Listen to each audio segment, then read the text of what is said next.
bismillaahi raxmaani raxiim kusoo dhawaada wararkii caalamkoodin kaga imanaya telefishinka caalamiga ee Somali Channel xarunta dhexe ee magaalada London.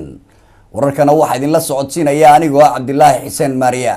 wararka aan idin haynana waxa ugu dooran madaxweynaha Soomaaliya oo maanta lagu hordhaariyay qaar ka mid ah wasiirada xukuumadda dawladda ku meel gaarka ah iyo waliba baarlamaanka Soomaaliya oo ka dooday miisaaniyad cusub oo ay ku shaqeyn doonto dawladda ku meel gaarka oo la horkeenay iyo hogaamiyihii ururka Xisbul Islaam oo markiisii ugu horeysay la hadlay saxaafadda xilli uu ka hadlayay munaasabad lagu qabtay gobolka Shabeellada Hoose oo loo qabtay isku biiritaanka labada urur ee Xisbul Islaam iyo xarakada Al-Shabaab.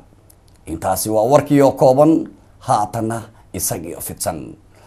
madaxweynaha dawladda ku meel gaarka ah ayaa lagu hordhaariyay qaar ka mid ah wasiirada cusub ee xukuumadda dawladda ku meel gaarka ah. warkan waxaa nooga soo diray magaalada Muqdisho wariyaha iyaga magaalada Muqdisho Cabdulqaadir Cali Xuseen Koronto. wasiirada xukuumadda ku meel gaarka Soomaaliya oo intooda badan horay loo dhaariyay ayaa munaasabad lagu dhaarinayay qaar ka mid ah golaha wasiirada waxa ay maanta ka dhacday xarunta Villa Baydhabo ee magaalada Muqdisho. munaasabada dhaarinta ayaa waxaa goobjoog ka ahaa oo lagu hordhaariyay wasiirada madaxweynaha dawladda ku meel gaarka Soomaaliya Sheekh Shariif Sheekh Axmed. waxaan ku dhaaranayaa magaca Allah in aan xilkayga u guto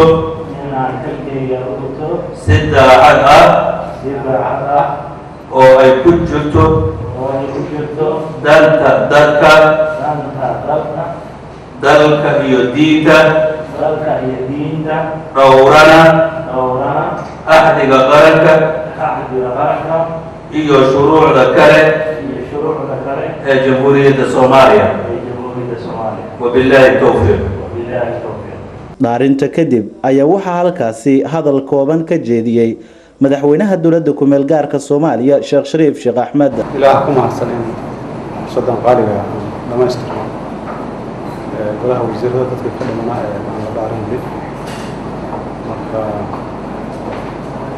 waxaan leenahay xilkaas adag oo laydiin dhiibay kuwa u guuta sida ugu wanaagsan oo ugu habboon oo dadkooda iyo qalbkooda iyo diintooda u wareega Allah idinka dhigo.